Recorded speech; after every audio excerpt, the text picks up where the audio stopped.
세상에 단 한 번도 성공한 적 없는 일이 있습니다. 한 나라가 자기 산업의 중심을 통째로 옮기는 일입니다. 브라질이 무너졌고, 멕시코가 멈췄고, 말레이시아가 포기한 일입니다. 그런데 지금 대한민국 전국이 공사판이 되고 있습니다.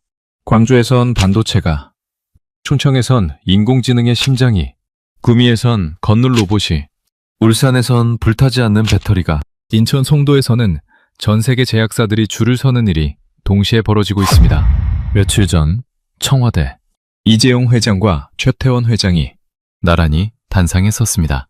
정부 예산의 6배, 4,700조 원이 단 하루 만에 전국으로 흩어졌습니다. MIT 도시계획학과 로버트 첸 교수는 20년간 단 한 번도 흔들린 적 없는 지론이 있었습니다. 산업 재배치에 성공한 나라는 없다. 그런데 그 지론이 한국 앞에서 처음으로 흔들리기 시작했습니다. 지금부터 첸 교수가 겪은 충격적인 기록을 공개합니다. 구독과 좋아요, 댓글에 대한민국 최고로 응원해주세요. 안녕하세요. 저는 로버트 첸입니다. 중국계 미국인입니다. 부모님은 1970년대 홍콩에서 미국으로 이민 오셨고, 저는 하버드에서 박사학위를 받았습니다. 지금은 MIT 도시산업계획학과에서 학생들을 가르치고 있습니다.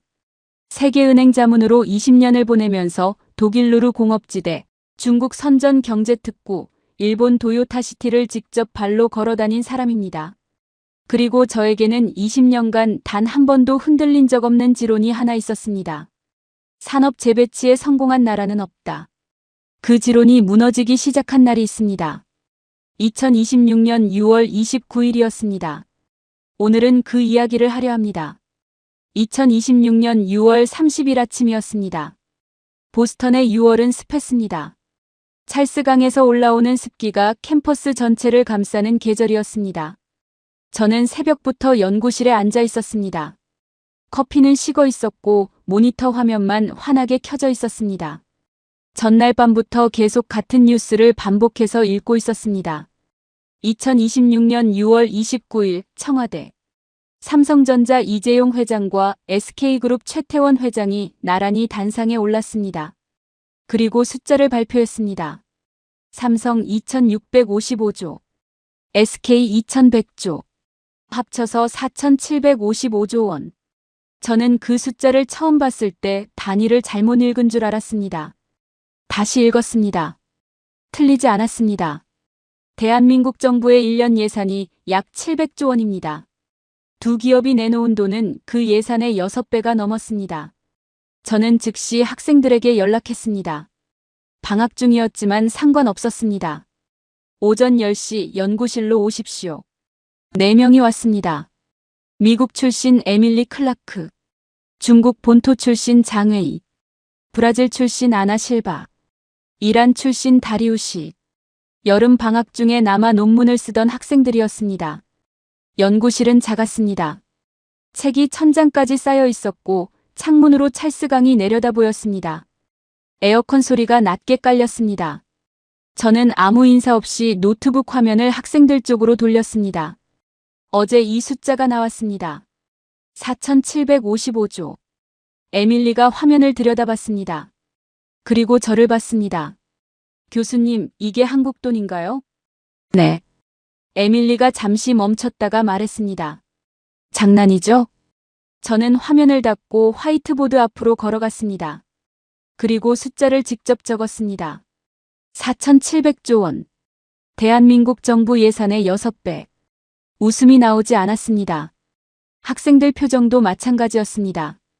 장웨이가 몸을 앞으로 기울였습니다. 교수님, 어디에 쓴다는 겁니까? 저는 마커를 들고 지역들을 나열했습니다. 광주, 충청, 경북 구미, 울산, 인천 송도, 경남 거제. 6곳이었습니다. 수도권이 하나도 없었습니다. 에밀리가 화이트보드를 바라보다가 말했습니다. 교수님, 이거 정치 아닌가요? 수도권 표 잃고 지방 표 얻으려는 거 아닌가요? 기업들이 정부 눈치 보고 억지로 발표한 숫자 아닌가요? 저는 에밀리를 바라봤습니다. 그 질문이 어젯밤 제가 스스로에게 가장 먼저 던진 질문이었습니다. 저도 처음엔 그렇게 생각했습니다. 라고 솔직하게 말했습니다. 그런데 밤새 자료를 뒤져보니 달랐습니다. 오늘은 그 이야기를 하려 합니다. 그 전에 먼저 역사를 봐야 합니다. 저는 화이트보드에 세 나라 이름을 나란히 적었습니다. 브라질, 멕시코, 말레이시아, 그리고 학생들을 돌아봤습니다. 제가 20년간 연구하면서 내린 결론이 있습니다. 산업 재배치에 성공한 나라는 없다. 한 나라 안에서 산업의 중심축을 통째로 옮기려는 시도는 역사적으로 거의 예외 없이 실패했습니다. 여기서 산업 재배치가 무엇인지 먼저 설명하겠습니다. 서울에 몰려있는 공장과 기업들을 광주, 구미, 울산으로 나눠 옮기는 것입니다. 듣기엔 좋습니다. 그런데 실제로 해보면 각 지역마다 전기, 용수, 도로를 새로 깔아야 하고 일할 사람도 구해야 하고 그 사람들이 살 집과 아이들이 다닐 학교도 없는 곳에 먼저 공장부터 세워야 합니다. 마치 논밭 한가운데 아파트를 먼저 짓고 나중에 사람이 오기를 기다리는 것과 같습니다. 계획은 완벽한데 사람이 오지 않는 겁니다. 아나 실바가 조용히 고개를 끄덕였습니다. 브라질 출신답게 이미 알고 있는 표정이었습니다. 브라질 이야기부터 하겠습니다. 1970년대 브라질은 야심이 컸습니다. 남미에서 가장 큰 나라답게 항공, 자동차, 조선, 철강 모든 분야에 거대한 투자를 쏟아부었습니다. 실제로 성과도 있었습니다. 엠브라에르라는 항공기 회사가 그때 탄생했고 지금도 세계 소형 항공기 시장의 강자로 남아 있습니다. 그런데 경제 위기가 왔습니다. 달러 빚이 쌓이고 물가가 치솟자 브라질 정부는 선택해야 했습니다. 계속 밀고 나가느냐 포기하느냐. 브라질은 포기했습니다. 지금 브라질의 주요 수출품이 무엇인지 아십니까? 대두, 철광석, 원유입니다. 땅에서 캐거나 수확하는 것들입니다. 50년 전으로 돌아간 겁니다. 30년간 어렵게 익힌 요리 기술을 버리고 다시 밭에서 농사만 짓기 시작한 것과 같습니다. 에밀리가 손을 들었습니다. 그건 경제 위기가 원인 아닌가요? 위기만 없었으면 달랐을 수도 있지 않습니까? 저는 고개를 끄덕였습니다. 그래서 멕시코를 보겠습니다. 멕시코는 경제 위기가 문제가 아니었습니다. 멕시코는 1994년 미국, 캐나다와 북미 자유무역 협정을 맺었습니다. 무역 협정이란 나라 사이의 관세, 그러니까 국경을 넘을 때 내는 세금을 없애는 약속입니다. 이게 체결되자 미국 기업들이 멕시코로 공장을 옮기기 시작했습니다. 인건비가 싸고 미국과 가깝고 세금도 없으니 당연한 선택이었습니다. 공장이 들어섰습니다. 일자리가 생겼습니다. 멕시코 경제가 성장했습니다. 그런데 30년이 지났습니다. 그 공장들은 멕시코 회사가 아니었습니다. 미국 기업들의 조립 공장이었습니다. 부품은 미국에서 수입하고 조립해서 다시 미국으로 수출하는 구조. 멕시코는 중간에서 손만 빌려준 셈이었습니다. 전 세계 어디에서도 멕시코 브랜드 제품을 쉽게 떠올리기 어렵습니다. 30년이 지나도 자기 이름으로 파는 제품 하나를 키우지 못한 겁니다. 빨래를 아무리 잘해줘도 세탁기는 내 것이 아닌 것처럼 남의 일을 잘해주는 것과 내 사업을 키우는 것은 전혀 다른 문제입니다. 장회의가 끼어들었습니다. 교수님, 그건 멕시코 정부가 의지가 없었던 것 아닙니까? 중국은 달랐습니다. 정부가 강하게 밀어붙였고 결국 세계 최대 제조 강국이 됐습니다. 저는 장회의를 바라봤습니다. 잠시 기다렸다가 말했습니다. 장회의, 중국 이야기는 오늘 계속 나올 겁니다. 그런데 지금은 말레이시아를 먼저 봐야 합니다. 말레이시아의 실패가 오늘 이야기의 핵심이기 때문입니다. 말레이시아는 1983년 프로톤이라는 국산 자동차 브랜드를 만들었습니다. 당시 한국의 현대자동차를 모델로 삼았습니다. 한국이 할 수 있다면 우리도 할 수 있다는 생각이었습니다. 처음에는 잘 됐습니다. 말레이시아 국민들이 프로톤을 샀고 정부가 지원했고 공장이 돌아갔습니다. 그런데 30년 뒤 말레이시아는 프로톤의 지분 절반 이상을 중국 자동차 회사 지리에 팔았습니다. 독자 브랜드의 꿈을 스스로 포기한 겁니다. 왜 그랬을까요? 글로벌 경쟁에서 기술 격차가 너무 벌어졌고 혼자 감당하기가 버거웠기 때문입니다. 같은 시기 한국의 현대자동차는 어떻게 됐습니까? 지금 세계 3위 자동차 그룹입니다. 같은 출발선에서 한 나라는 중간에 포기했고 한 나라는 끝까지 버텼습니다. 아나가 조용히 손을 들었습니다. 목소리가 낮았습니다. 교수님, 브라질도 비슷한 경험이 있습니다. 우리도 시작했다가 멈췄습니다. 그 이유가 의지의 문제라고 보십니까? 아니면 구조의 문제라고 보십니까? 저는 아나를 바라봤습니다. 그 질문이 오늘 연구실 대화 전체를 관통하는 질문이었습니다. 그 질문에 답하려면 한국이 어제 발표한 것이 단순한 선언인지 아니면 60년간 쌓아온 것들이 한꺼번에 터져나오는 것인지를 먼저 봐야 합니다. 저는 화이트보드로 돌아가 다시 그 6지역을 짚었습니다. 광주, 충청, 구미, 울산, 송도, 거제. 그리고 말했습니다. 이 6곳이 각각 무엇을 하는지 보면 한국이 무엇을 하려는지 보입니다. 광주에는 반도체 공장이 들어섭니다. 충청에는 인공지능의 핵심 부품을 만드는 시설이 생깁니다. 구미에서는 사람처럼 생각하고 걷는 로봇을 만듭니다. 울산에서는 세계 어디에도 아직 없는 차세대 배터리를 양산합니다. 송도에서는 전 세계 제약사들이 이미 줄을 서고 있습니다. 거제에서는 세계 바다를 누비는 배가 만들어집니다. 장회의가 팔짱을 끼며 말했습니다. 교수님, 그건 청사진 아닌가요? 발표는 발표고 실제로 되는 건 별게 아닌가요? 중국도 발표는 항상 웅장했습니다. 저는 고개를 끄덕였습니다. 맞습니다. 그래서 하나씩 뜯어볼 겁니다. 왜 광주인지, 왜 충청인지, 왜 구미인지. 그 이유를 보고 나면 이게 단순한 청사진인지 아니면 60년간 쌓아온 것들이 폭발하는 것인지 판단할 수 있을 겁니다. 저는 화이트보드에 마지막으로 한 문장을 적었습니다. 지도는 선언하는 게 아니라 그리는 것이다. 창밖으로 찰스강이 유유히 흘렀습니다. 한낮의 햇볕이 강물 위에서 반짝였습니다. 연구실은 조용했습니다. 에어컨 소리만 낮게 깔렸습니다. 다리우시가 처음으로 입을 열었습니다. 지금까지 한마디도 하지 않던 학생이었습니다. 목소리가 조용했습니다. 교수님, 어제 뉴스 보고 저도 밤새 잠을 못 잤습니다. 저는 다리우시를 바라봤습니다. 그리고 말했습니다. 저도 그랬습니다. 그날 오후 저는 연구실 문을 닫고 혼자 앉아 있었습니다. 책상 위에는 출력한 발표 자료가 쌓여 있었습니다. 밑줄이 가득 그어져 있었습니다. 이건 정치인의 선언이 아니었습니다. 기업가들의 결정이었습니다. 자기 돈을 거는 사람들이 한 말이었습니다. 그리고 그 돈이 향하는 곳에는 이유가 있었습니다. 그 이유가 무엇인지 내일부터 하나씩 보기로 했습니다. 그 감각이 제 20년 지론의 첫 번째 균열이었습니다. 다음 날 아침이었습니다. 학생들이 연구실로 들어서는데 에밀리가 손에 뭔가를 들고 있었습니다. 스마트폰이었습니다. 화면을 저에게 들이밀었습니다. 광주 인구 통계였습니다. 교수님, 어젯밤에 광주를 검색해봤는데요. 한국에서 5번째 도시입니다. 인구 140만 명. 반도체 관련 인프라가 거의 없습니다. 왜 거기입니까? 아무리 봐도 정치적 결정 같습니다. 수도권 표 잃고 지방 표 얻으려는 거 아닌가요? 저는 커피잔을 내려놓았습니다. 그리고 에밀리를 바라봤습니다. 에밀리, 그 말이 틀렸다고 하지 않겠습니다. 정치적 고려가 없었다고 하면 거짓말입니다. 그런데 한 가지 물어보겠습니다. 정치적 결정이라는 말은 곧 비합리적 결정이라는 뜻입니까?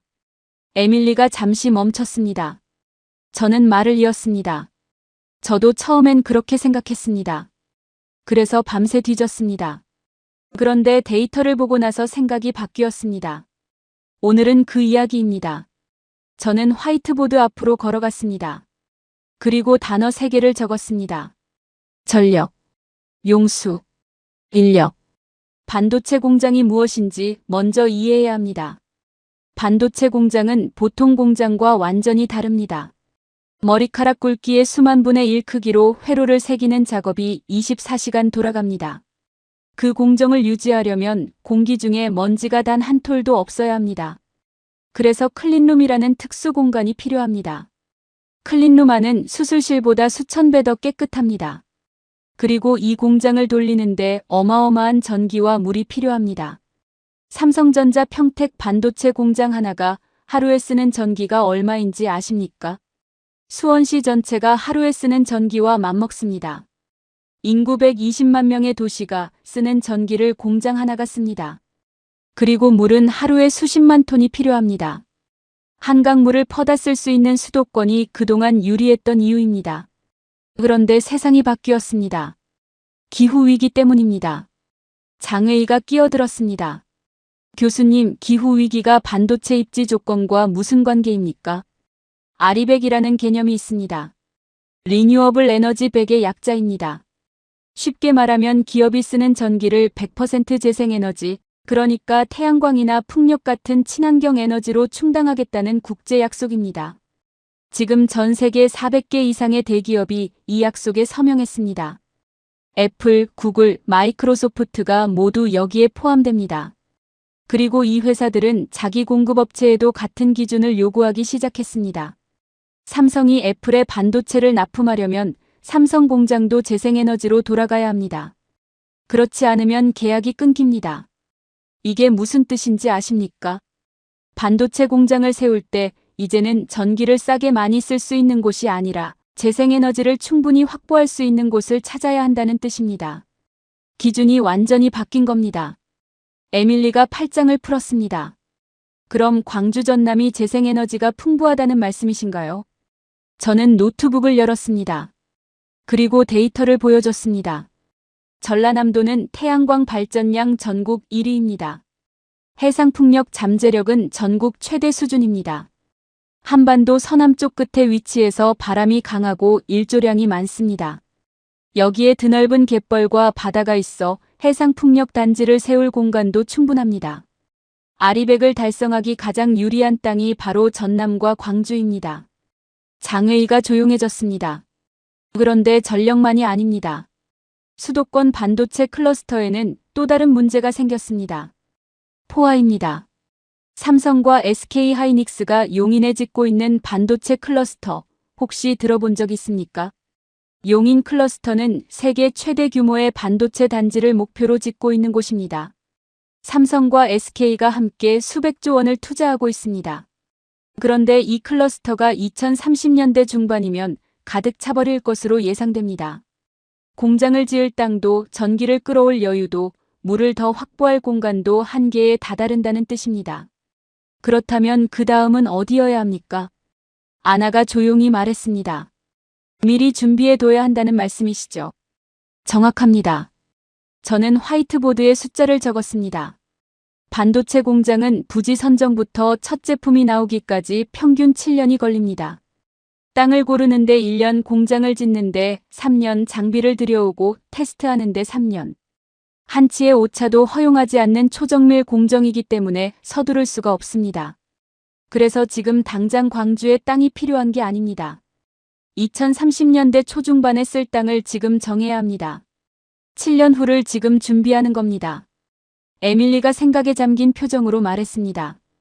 그렇다면 한국은 지금 필요한 게 아니라 10년 뒤를 보고 결정한다는 거네요. 저는 고개를 끄덕였습니다. 그리고 덧붙였습니다. 그게 바로 다른 나라들이 하지 못한 것입니다. 브라질도 멕시코도 말레이시아도 당장 눈앞의 것만 봤습니다. 한국은 항상 다음 판을 보고 움직였습니다. 그런데 여기서 에밀리가 다시 파고들었습니다. 이번엔 목소리가 달랐습니다. 아까보다 날이 서 있었습니다. 교수님, 솔직히 말씀드리면 저는 아직도 납득이 안 됩니다. 아리백도 이해하고 용인 포화 문제도 이해합니다. 그런데 그게 왜 꼭 광주여야 합니까? 재생에너지가 풍부한 땅은 한국의 광주만 있는 게 아니지 않습니까? 결국 광주가 정치적으로 중요한 지역이기 때문에 선택된 거 아닌가요? 데이터가 아니라 표가 먼저였던 거 아닌가요? 연구실이 조용해졌습니다. 저는 에밀리를 바라봤습니다. 그리고 잠시 말을 하지 않았습니다. 솔직하게 말씀드리겠습니다. 정치적 고려가 아예 없었다고 하면 거짓입니다. 어느 나라 정부든 대규모 투자 지역을 고를 때 정치를 완전히 배제하지는 않습니다. 미국도 독일도 일본도 마찬가지입니다. 그런데 에밀리, 중요한 건 이겁니다. 정치적 이유로 시작했더라도 데이터가 뒷받침되지 않으면 기업이 움직이지 않습니다. 이재용 회장이 자기 돈 2,655조를 걸면서 정치 눈치만 봤겠습니까? 전력 용수, 부지, 물류, 인프라 지원.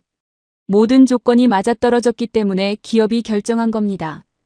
정치가 방향을 제안했을 수 있습니다. 그런데 방아쇠를 당긴 건 데이터였습니다. 에밀리가 입술을 깨물었습니다. 반박하지 않았습니다. 그런데 완전히 수긍한 표정도 아니었습니다. 저는 그 표정이 좋았습니다. 쉽게 설득되는 학생보다 끝까지 의심하는 학생이 더 깊이 이해합니다. 저는 화이트보드로 돌아갔습니다. 그리고 마지막 조각을 채웠습니다. 인력 이야기를 해야 합니다. 반도체 공장에서 가장 중요한 건 결국 사람입니다. 고도로 훈련된 엔지니어들이 필요합니다. 그런 인력이 광주에 있습니까? 광주에는 광주과학기술원이 있습니다. 줄여서 GIST라고 부릅니다. 이공계 특화 연구중심 대학으로 한국에서 손꼽히는 기관입니다. 그리고 광주 전남 지역에는 이미 엠코코리아라는 반도체 후공정 기업의 거점이 구축돼 있습니다. 후공정이란 반도체 칩을 만든 뒤 포장하고 검사하는 단계입니다. 완전히 백지에서 시작하는 게 아닙니다. 거기다 국가 AI 데이터 센터도 광주에 이미 들어서 있습니다. AI 데이터 센터란 인공지능이 학습하고 계산하는 거대한 컴퓨터 창고입니다. 이 센터가 있다는 건 고성능 반도체를 바로 소화할 수요가 현지에 이미 존재한다는 뜻입니다. 공장이 완성됐을 때 제품을 받아줄 손이 이미 기다리고 있는 겁니다. 장회의가 끼어들었습니다. 교수님, 그래도 규모 면에서 수도권과 비교가 안 되지 않습니까? 중국이 선전 경제특구를 만들 때도 초기엔 허허벌판이었지만 정부가 강제로 기업을 몰아넣으면서 생태계가 만들어졌습니다. 한국도 결국 정부가 기업을 압박한 것 아닌가요? 저는 잠시 장회의를 바라봤습니다.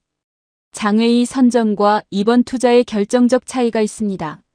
선전은 국가가 설계하고 기업을 배치했습니다. 이번 광주는 기업이 먼저 판단했습니다. 이재용 회장이 직접 단상에 올라 광주를 후보지로 계획하고 있다고 말했습니다. 자기 돈을 거는 사람이 한 말입니다. 그 차이가 작아 보여도 본질이 다릅니다. 에밀리가 마지막으로 조용히 말했습니다. 교수님, 제가 처음에 정치적 결정이라고 했는데 지금 생각해보면 정치와 전략이 같은 방향을 가리킨 경우라고 해야 맞겠네요. 저는 에밀리를 바라봤습니다. 그 말이 정확했습니다. 입지는 편의가 아니라 전략입니다. 광주가 선택된 건 서울에서 가깝거나 인프라가 이미 좋아서가 아닙니다. 앞으로 10년 뒤 반도체 산업이 필요로 하는 것들이 거기 있기 때문입니다. 미래의 기준으로 보면 광주는 이미 준비된 땅이었습니다. 아나가 창밖을 바라보며 말했습니다. 브라질도 이런 계산을 했더라면 달라졌을까요? 저는 아나를 바라봤습니다. 그리고 천천히 말했습니다. 계산은 했을 겁니다. 실행을 멈추지 않았다면 달라졌을 겁니다. 연구실에 잠시 침묵이 흘렀습니다. 찰스 강위의 안개가 조금씩 걷히고 있었습니다. 창문으로 여름 햇볕이 비스듬히 들어왔습니다. 다리우시는 여전히 아무 말이 없었습니다.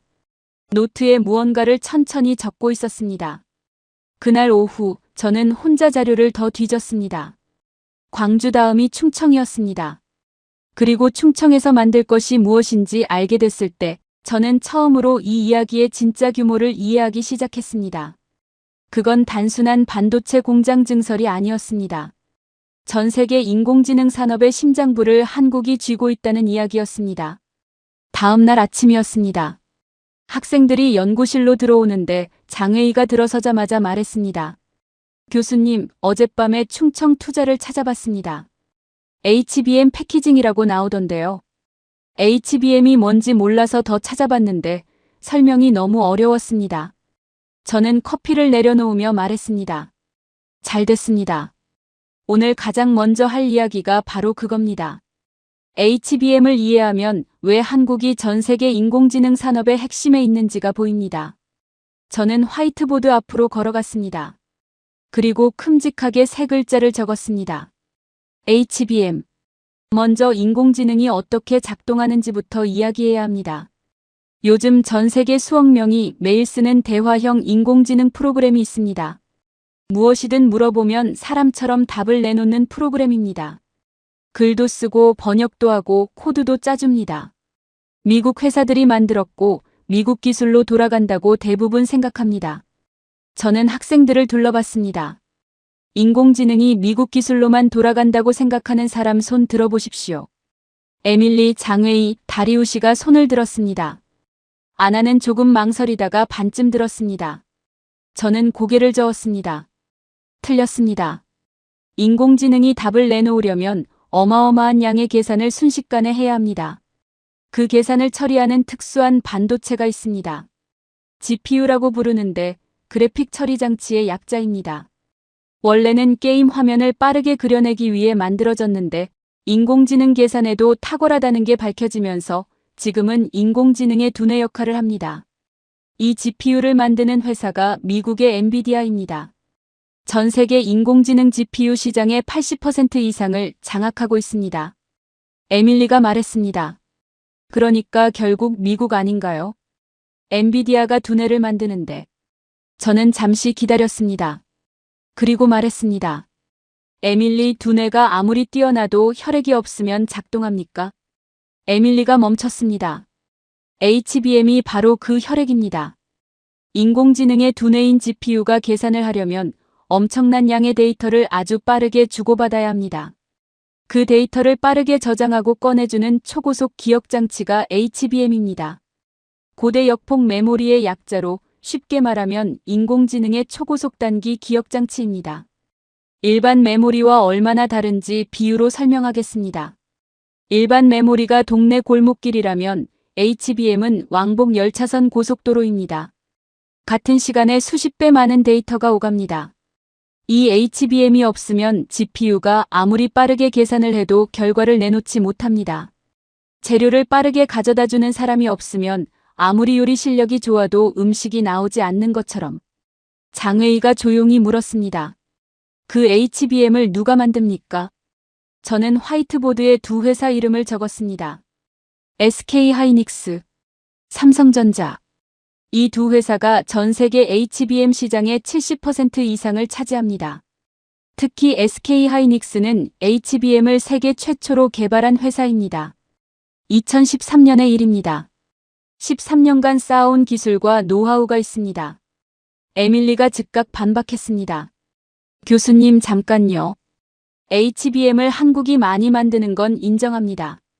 그런데 그 HBM을 엔비디아 칩에 붙이는 설계는 미국이 하지 않습니까? 결국 두뇌는 미국이고 한국은 부품 공급자 아닌가요? 저는 에밀리를 바라봤습니다. 좋은 지적입니다. 그런데 한 가지 물어보죠. 엔비디아가 아무리 뛰어난 설계를 해도 HBM이 없으면 그 칩이 작동합니까? 에밀리가 잠시 멈췄습니다. 작동하지 않겠죠. 그겁니다. 자동차 엔진을 아무리 정교하게 설계해도 연료가 없으면 움직이지 않습니다. HBM은 인공지능의 연료입니다. 그 연료를 만드는 나라가 한국입니다. 그때였습니다. 장웨이가 조금 다른 목소리로 끼어들었습니다. 아까보다 낮고 단호한 목소리였습니다. 교수님, 중국이 지금 HBM 개발에 엄청난 돈을 쏟아붓고 있습니다.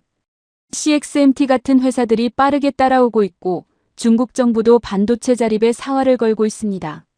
지금은 한국이 앞서 있을지 몰라도 결국 중국이 따라잡는 건 시간 문제 아닌가요? 중국의 인해 전술은 반도체에서도 통할 겁니다. 장웨이의 말에 힘이 실려 있었습니다. 중국인으로서 하는 말이었습니다. 저는 장웨이를 바라봤습니다. 그리고 잠시 아무 말도 하지 않았습니다. 사실을 말씀드리겠습니다. 저도 그렇게 믿었습니다. 연구실이 조용해졌습니다. 학생들이 저를 바라봤습니다.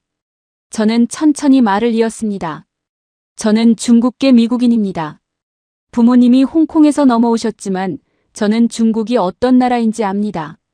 중국이 목표를 정하면 국가 전체가 그쪽으로 움직이는 것을 저는 수십 년간 연구하며 봐왔습니다. 그래서 저도 중국이 반도체에서 한국을 결국 따라잡을 거라고 생각했습니다. 솔직히 그게 더 자연스러운 결론처럼 보였습니다. 그런데 이번 자료를 뒤지면서 생각이 흔들렸습니다. 장회의가 몸을 앞으로 기울였습니다. 왜요? 저는 화이트보드에 새로운 단어를 적었습니다. IHBM. SK하이닉스가 최근 공개한 차세대 기술입니다. 인공지능 반도체의 가장 큰 문제가 무엇인지 아십니까? 발열입니다. 계산을 많이 할수록 열이 납니다. 그 열이 성능을 떨어뜨리고 심하면 고장을 냅니다. 마치 여름에 선풍기를 오래 틀면 모터가 뜨거워져서 약해지는 것처럼 SK하이닉스는 반도체를 감싸는 패키지 구조물 안에 냉각장치를 직접 집어넣는 방식을 개발했습니다. 외부에서 식히는 게 아니라 안에서 스스로 식힙니다. 기존 HBM보다 열 저항을 30% 낮췄습니다. 장회의, 중국이 지금 HBM 3세대를 따라잡으려 하고 있습니다. 그 사이 한국은 이미 그 다음 세대 기술을 만들어 공개했습니다. 따라잡히기 전에 다음으로 넘어가 버린 겁니다. 마치 달리기 경주에서 상대방이 절반쯤 왔을 때 이미 결승선을 지나버린 것과 같습니다. 장회의가 입술을 꾹 다물었습니다. 잠시 침묵이 흘렀습니다. 그리고 장회의가 낮게 말했습니다. 교수님, 솔직히 지금 저 기분이 좋지 않습니다. 저는 장회의를 바라봤습니다. 알겠습니다. 그리고 이렇게 말했습니다. 장회의, 그 기분이 나쁜 게 아닙니다. 자신이 믿던 것이 흔들릴 때 느끼는 감각입니다. 저도 지금 비슷한 감각을 느끼고 있습니다. 저도 제 지론이 흔들리고 있거든요. 아나가 손을 들었습니다.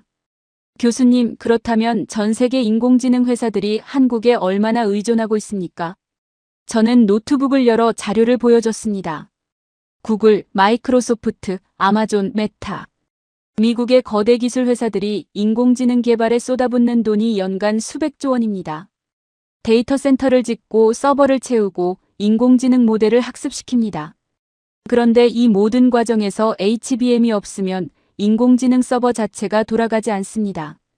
그리고 그 HBM의 70% 이상이 한국에서 나옵니다. 에밀리가 천천히 말했습니다. 그러니까 구글이나 마이크로소프트 같은 미국 회사들도 한국 없이는 인공지능을 못 만든다는 말씀이시네요. 저는 고개를 끄덕였습니다. 의존하고 싶지 않아도 의존할 수밖에 없는 구조가 이미 만들어진 겁니다. 세계가 인공지능을 원할수록 한국의 자리는 더 단단해집니다. 다리우시가 처음으로 입을 열었습니다. 목소리가 조용했습니다. 교수님, 한 가지 여쭤봐도 될까요? 인공지능이 이렇게 중요한데 왜 인공지능 모델 자체는 한국 회사가 만들지 않습니까? 챗GPT 같은 걸 왜 한국은 못 만듭니까? 예리한 질문이었습니다. 연구실이 조용해졌습니다. 저는 잠시 생각했습니다. 그리고 말했습니다. 좋은 지적입니다. 한국은 인공지능 모델 분야에서는 아직 미국과 중국에 뒤처져 있습니다. 그 부분은 솔직하게 인정해야 합니다. 그런데 여기서 중요한 질문이 있습니다. 인공지능 모델을 만드는 회사와 그 모델이 작동하려면 반드시 필요한 부품을 만드는 나라 중 어느 쪽이 더 근본적인 힘을 갖고 있습니까? 에밀리가 즉각 대답했습니다. 당연히 모델을 만드는 쪽이죠. 소프트웨어가 왕이지 않습니까? 저는 에밀리를 바라봤습니다.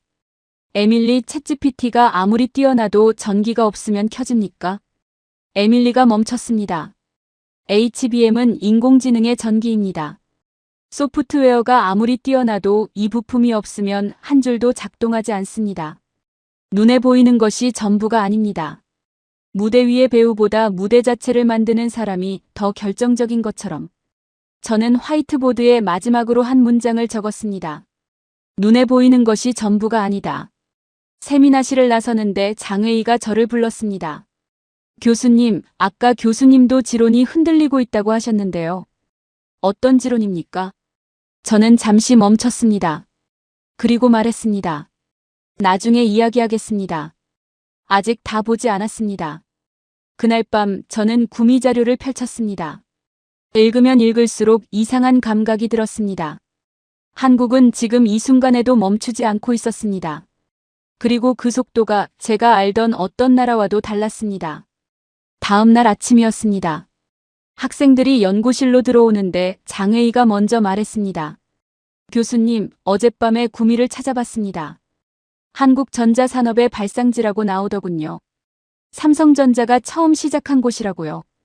그런데 지금은 좀 쇠락한 도시 아닌가요? 인구도 줄고 있고, 거기서 로봇을 만든다는 게 현실적입니까? 저는 화이트보드 앞으로 걸어갔습니다. 그리고 아무 말 없이 숫자 하나를 적었습니다. 700%.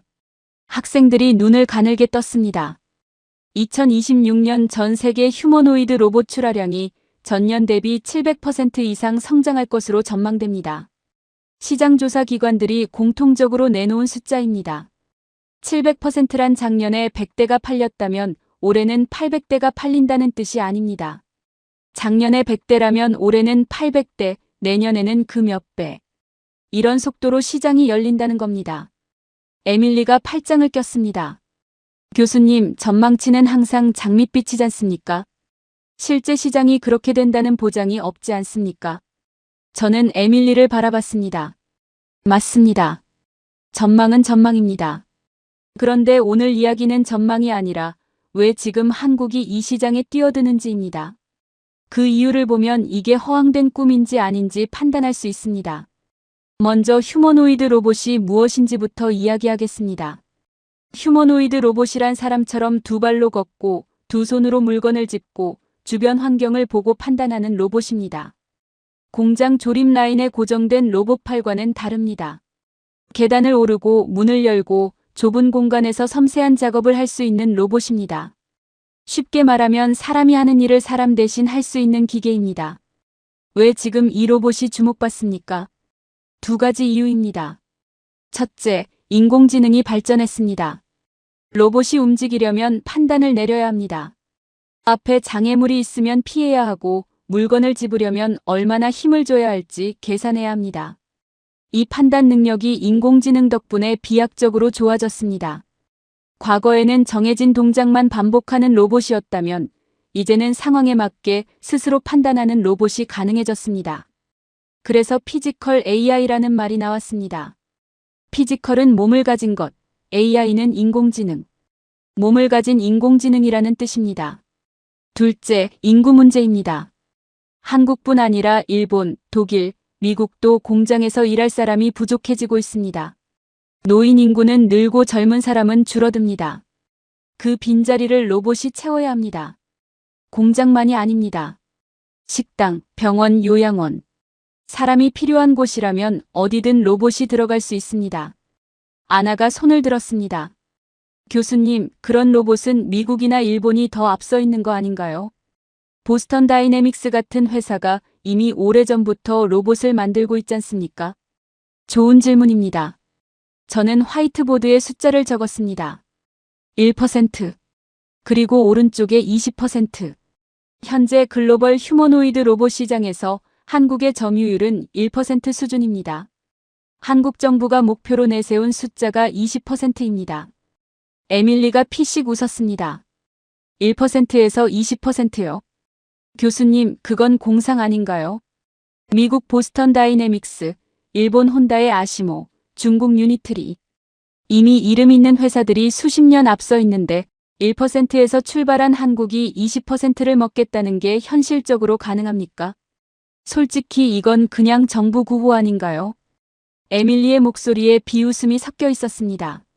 저는 에밀리를 바라봤습니다. 그리고 천천히 말했습니다. 에밀리, 1983년 삼성전자가 반도체를 처음 시작하겠다고 했을 때 일본이 뭐라고 했는지 아십니까? 에밀리가 멈췄습니다. 당시 일본 반도체 업계의 전문가들은 이렇게 말했습니다. 자본도 없고 기술도 없는 나라가 세계에서 가장 복잡한 산업에 뛰어드는 건 자살행위다. 10년 안에 망할 것이다. 그 비웃음이 있은 지 20년 뒤 비웃었던 나라의 반도체 기업들이 하나둘 무너졌습니다. 그리고 비웃음을 당했던 나라가 지금 전 세계 메모리 반도체의 70%를 만들고 있습니다. 에밀리가 팔짱을 풀었습니다. 저는 말을 이었습니다. 1%라는 숫자에 집중하지 마십시오. 중요한 건 지금 이 시장이 열리는 순간에 한국이 어디에 서 있느냐입니다. 구미 이야기로 돌아가겠습니다. 구미는 1969년 국가산업단지로 지정된 곳입니다. 대한민국 전자산업의 발상지입니다. 삼성전자의 첫 공장이 여기서 시작됐습니다. LG전자도 여기서 시작됐습니다. 한국이 세계 전자 강국으로 올라서는 동안 구미는 그 중심에 있었습니다. 그런데 시간이 흘렀습니다. 스마트폰 생산이 베트남으로 넘어가고 공장들이 줄어들면서 구미는 활기를 잃어갔습니다. 한때 100만 명에 가까웠던 인구가 40만 명대로 줄었습니다. 한국 제조업의 영광을 상징했던 도시가 조금씩 빛을 잃어가고 있었습니다. 저는 자료를 보면서 이 대목에서 잠시 멈췄습니다. 선전을 연구할 때 봤던 풍경이 겹쳤습니다. 한때 잘 나가다가 역할을 다한 것처럼 보이는 도시. 중국에도 그런 곳이 있었습니다. 그리고 그런 도시들은 대부분 되살아나지 못했습니다. 그런데 구미는 달랐습니다. 이재용 회장이 직접 단상에 올라 선언했습니다. 휴머노이드 로봇과 피지컬 AI 투자를 경북 구미에 집중하겠다고. 저는 처음에 이것도 정치적 선언이라고 생각했습니다. 쇠락한 도시를 살리려는 보여주기식 발표. 그런데 이유를 파고들수록 달랐습니다. 저는 화이트보드에 단어를 하나 적었습니다. 마더 팩토리.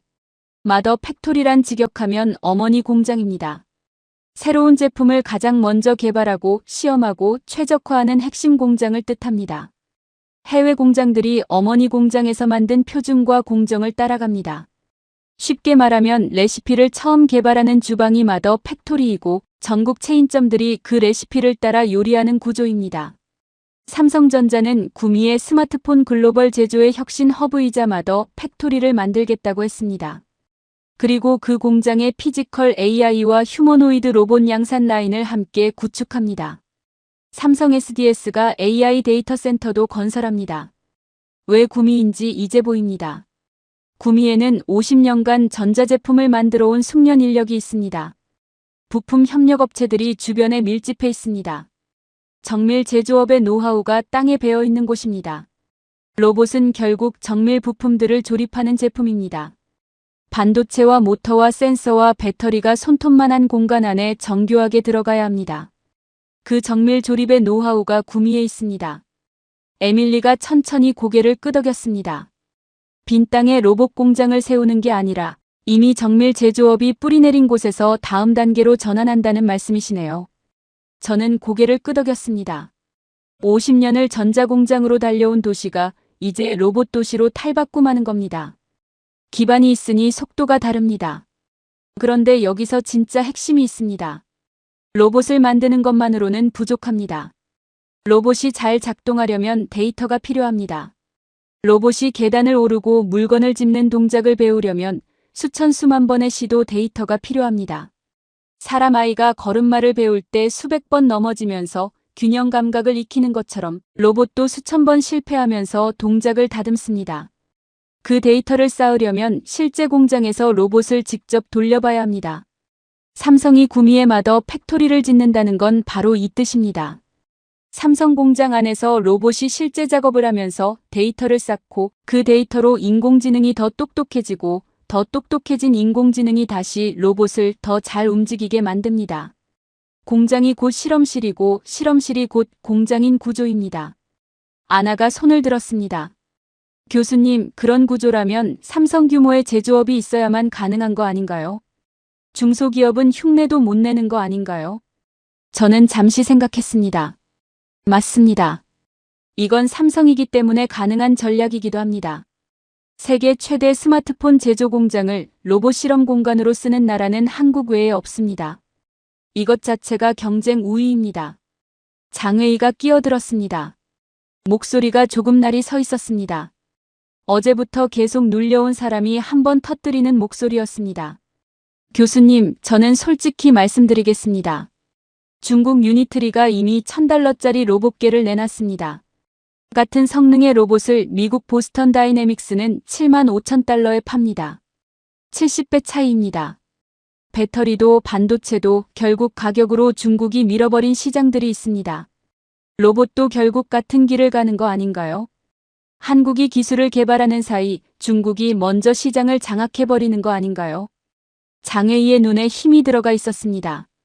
어제 반도체에서 한번 밀렸고 오늘 또 밀리고 싶지 않다는 표정이었습니다. 저는 장웨이를 바라봤습니다. 그리고 잠시 말을 하지 않았습니다. 장웨이 맞습니다. 중국의 가격 경쟁력은 무섭습니다. 그리고 단순 반복 작업용 저가 로봇 시장에서는 중국이 이길 가능성이 높습니다. 그 부분은 인정합니다. 장웨이의 눈빛이 조금 풀렸습니다. 저는 말을 이었습니다. 그런데 로봇이 들어가는 곳을 생각해 보십시오. 병원에서 수술 도구를 나르는 로봇이 오작동하면 어떻게 됩니까? 반도체 공장 클린룸에서 로봇이 실수하면 수억 원짜리 웨이퍼가 한 번에 날아갑니다. 요양원에서 어르신을 도와드리는 로봇이 제대로 작동하지 않으면 사람이 다칩니다. 이런 환경에서는 싼 게 비지떡이라는 말이 그대로 적용됩니다. 내 어머니 곁에서 돌봐주는 로봇에 가장 싼 부품을 넣겠습니까? 검증된 기술, 안정성, 사후 관리 능력이 가격보다 중요합니다. 그 신뢰를 쌓는 데는 수십 년이 걸립니다. 그리고 그 신뢰가 쌓이기 시작한 나라가 한국입니다. 장웨이가 더 반박하지 않았습니다. 그렇다고 고개를 끄덕이지도 않았습니다. 그냥 시선을 화이트보드로 돌렸습니다. 에밀리가 손을 들었습니다. 교수님, 한 가지만 더요. 구미에서 로봇이 성공한다는 게 한국 경제에 어떤 의미입니까? 저는 화이트보드 앞으로 걸어가서 천천히 선을 그었습니다. 광주의 반도체가 인공지능을 만들고 충청의 HBM이 그 인공지능을 작동시키고 구미의 로봇이 그 인공지능으로 움직입니다. 이 세 가지가 연결됩니다. 반도체 없이는 인공지능이 없고 인공지능 없이는 로봇이 없습니다. 한국이 이 세 가지를 동시에 가져가려 하고 있습니다. 연구실이 조용해졌습니다. 다리우시가 낮은 목소리로 말했습니다. 퍼즐 조각이 맞춰지는 것 같습니다. 저는 다리우시를 바라봤습니다. 그 말이 정확했습니다. 그런데 아직 조각이 다 모이지 않았습니다. 로봇이 움직이려면 심장이 필요합니다. 그 심장이 어디서 만들어지는지 그게 다음 이야기입니다. 그날 오후 저는 울산 자료를 펼쳤습니다. 전고체 배터리였습니다. 그리고 그 내용을 읽으면서 저는 다시 한번 같은 감각을 느꼈습니다. 한국은 지금 세상에 아직 없는 것을 먼저 만들려 하고 있었습니다. 그리고 그게 처음이 아니었습니다. 한국은 항상 그렇게 해왔습니다. 그 감각이 저를 조금 불편하게 만들었습니다. 제 20년 지론을 또 한 번 흔들었기 때문입니다. 다음 날 아침이었습니다. 학생들이 연구실로 들어오는데 에밀리가 손에 뭔가를 들고 있었습니다. 출력한 논문이었습니다. 전고체 배터리 관련 자료였습니다. 스스로 찾아온 겁니다. 교수님, 어젯밤에 전고체 배터리를 찾아봤는데요. 너무 어려워서 절반도 이해를 못했습니다. 오늘 이게 주제죠? 저는 고개를 끄덕이며 화이트보드 앞으로 걸어갔습니다. 그리고 짧게 적었습니다. 불이 나지 않는 배터리. 에밀리가 고개를 갸웃했습니다. 배터리가 왜 불이 납니까? 먼저 지금 우리가 쓰는 배터리가 어떻게 생겼는지부터 이야기해야 합니다. 스마트폰, 전기차, 노트북에 들어가는 배터리는 모두 리튬이온 배터리입니다. 리튬이온이란 배터리 안에서 전기를 만들어내는 핵심 물질입니다. 이 리튬이온이 배터리 안을 이쪽에서 저쪽으로 이동하면서 전기가 생깁니다. 그런데 이 이동 통로 역할을 하는 물질이 액체입니다. 전해질이라고 부릅니다. 문제는 이 액체 전해질이 불에 잘 탄다는 겁니다. 배터리가 충격을 받거나 너무 뜨거워지면 이 액체가 기화되면서 폭발하거나 화재가 납니다. 전기차가 사고 나서 불이 붙으면 끄기가 굉장히 어렵습니다. 물을 아무리 부어도 안 꺼집니다. 배터리 안의 액체가 계속 타기 때문입니다. 한번 불이 붙으면 배터리 전체를 다 소진할 때까지 타들어갑니다. 장웨이가 인상을 찌푸렸습니다. 그게 지금 우리가 쓰는 전기차 배터리라고요? 그렇습니다. 그래서 차세대 배터리 연구자들이 수십 년간 한 가지 목표를 향해 달려왔습니다. 액체를 고체로 바꾸자. 불에 타지 않는 고체로 전해질을 만들면 화재 위험이 사라집니다. 이것이 전고체 배터리입니다. 전체가 고체로 이루어진 배터리라는 뜻입니다. 아나가 손을 들었습니다. 교수님, 그게 그렇게 어려운 겁니까? 액체를 고체로 바꾸는 게 왜 수십 년이 걸립니까? 저는 잠시 생각했습니다. 그리고 비유를 하나 들었습니다. 아나 수영장을 생각해 보십시오. 수영장 물속에서는 자유롭게 움직일 수 있습니다. 팔을 어느 방향으로든 뻗을 수 있습니다. 그런데 그 수영장이 꽁꽁 얼어버리면 어떻게 됩니까? 움직이기가 훨씬 어려워집니다. 배터리 안의 리튬이온도 마찬가지입니다. 액체 속에서는 자유롭게 이동하면서 전기를 만들어냅니다. 그런데 고체 안에서는 이동이 훨씬 어렵습니다. 고체와 고체 사이의 경계면에서 저항이 생기고 그 저항 때문에 전기가 잘 흐르지 않습니다. 이 경계면 문제를 해결하는 것이 전고체 배터리 개발의 핵심 난제입니다. 눈에 보이지도 않는 수천 개의 경계면을 완벽하게 맞닿게 만드는 기술입니다. 에밀리가 조용히 말했습니다. 그러니까 원리는 간단한데 실제로 만드는 게 극도로 어렵다는 거네요. 정확합니다. 그리고 그 어려운 것을 가장 먼저 해내려는 나라가 한국입니다. 삼성 SDI는 2027년 전고체 배터리 양산을 목표로 하고 있습니다. 양산이란 시험 삼아 몇 개 만드는 것이 아니라 공장에서 대량으로 생산해서 실제로 파는 것을 말합니다. 업계 전문가들은 삼성 SDI를 전고체 배터리 양산 경쟁에서 글로벌 최상위권 기업으로 평가합니다. 경쟁자들이 어디에 있는지 보겠습니다. 일본 도요타가 가장 오래 연구해온 회사입니다. 수십 년간 특허를 쌓아왔습니다. 미국에는 퀀텀스케이프라는 스타트업이 있습니다. 폭스바겐이 거액을 투자한 회사입니다. 중국에는 CATL, BYD 같은 세계 최대 배터리 기업들이 뛰어들었습니다. 장웨이가 즉각 반박했습니다. 이번엔 목소리가 어제보다 더 단호했습니다. 교수님, 중국 CATL은 지금 전 세계 배터리 시장 점유율 1위입니다. 전체 배터리 시장의 40% 가까이를 차지합니다. 전고체 배터리도 결국 CATL이 막대한 자본으로 밀어버리는 거 아닙니까? 반도체에서도 로봇에서도 결국 배터리도 중국이 따라잡는다고 하시면 교수님은 뭐라고 하실 겁니까? 한국이 항상 한 발 앞서 있다는 게 언제까지 가능합니까? 장웨이의 말에는 이틀간 쌓인 감정이 담겨 있었습니다. 반박당하고 또 반박당하고. 그 감정이 마침내 터진 것이었습니다. 연구실이 조용해졌습니다. 에밀리와 아나도 저를 바라봤습니다. 저는 장웨이를 바라봤습니다. 그리고 말했습니다. 장웨이, 그 질문이 정확합니다. 그리고 솔직히 말씀드리겠습니다. 저도 그 질문의 답이 뭔지 확신하지 못합니다. 장웨이가 눈썹을 치켜 올렸습니다. 저는 계속 말했습니다. 저는 중국이 배터리 시장에서 엄청난 속도로 치고 올라온 걸 직접 연구하며 봐왔습니다. CATL이 10년 만에 세계 1위가 된 건 결코 우연이 아닙니다. 국가의 전략적 지원, 거대한 내수 시장, 전방위적 투자. 그 힘은 진짜입니다. 그래서 저도 배터리 시장에서만큼은 중국이 결국 따라잡을 것이라고 생각해왔습니다. 그런데 전고체 배터리에서는 그 계산이 조금 다를 수 있다는 걸 이번 자료를 보며 처음으로 느꼈습니다. 장웨이가 몸을 앞으로 기울였습니다. 왜요? 저는 화이트보드에 적었습니다. 무음극 기술. 삼성 SDI 전고체 배터리의 핵심은 무음극 기술입니다. 기존 배터리는 양극과 음극이 따로 있습니다. 양극에서 출발한 리튬이온이 음극에 도착해서 저장됩니다. 그런데 무음극 기술은 별도의 음극 소재를 없애버립니다. 충전할 때 리튬이온이 스스로 음극 역할을 하는 층을 형성합니다. 음극 소재가 없으니 배터리가 더 가벼워지고 에너지를 더 많이 담을 수 있습니다. 그리고 이 기술이 로봇에게 무엇을 줍니까? 삼성 SDI의 계산으로는 로봇 가동 시간을 8시간까지 늘릴 수 있습니다. 지금 대부분의 로봇이 23시간 만에 충전이 필요하다는 걸 생각하면 8시간은 완전히 다른 세계입니다. 하루 종일 일하는 로봇이 가능해지는 겁니다. 장웨이가 조용히 말했습니다. 중국도 그 기술을 개발할 수 있지 않습니까? 저는 고개를 끄덕였습니다. 개발할 수 있습니다. 그런데 특허를 보겠습니다. 최근 20년간 전고체 배터리 분야 특허 출원 증가율에서 한국은 세계 2위입니다. 연평균 18% 증가.